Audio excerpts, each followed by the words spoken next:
धनुष को कोई उठा हिला नहीं पाए।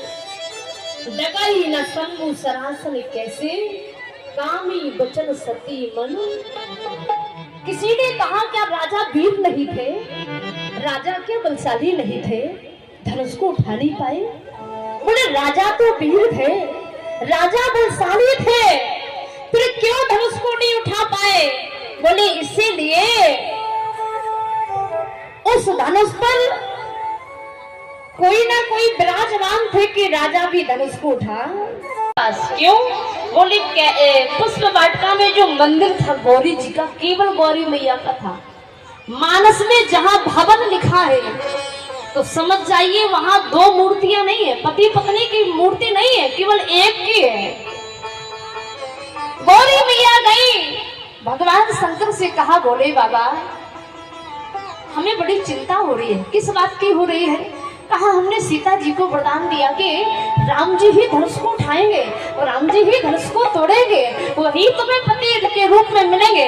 तो बड़ी चिंता की बात क्या है? राम जी के मानस का प्रमाण बोले डगाई न शंभु तो सरासन कैसे,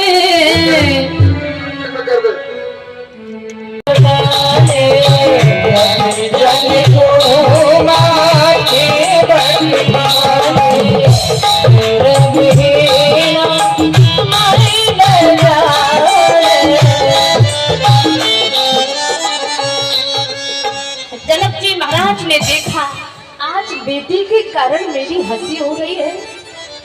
आज मुझे पता चला कि बेटी का पिता बनना क्या होता है। यहाँ भी समाज में सब बेटी वाले बैठे हैं। सारे संसार में जो भी व्यवहार है, जो भी नाते रिश्ते हैं, ये सारे नाते बेटी के द्वारा है। चाहे वो किसी की पत्नी हो, बहन हो, माँ हो, बुआ हो, मौसी हो, लेकिन है तो बेटी का नाता, किसी न किसी की बेटी है। आज जनक जी महाराज दुखी हो गए, कहते हैं आज मुझे पता चला कि बेटी होती क्या है। सारे नाते रिश्ते एक बेटी के द्वारा ही है। और आज मेरी बेटी ना होती तो समाज में मेरी हंसी भी होने वाली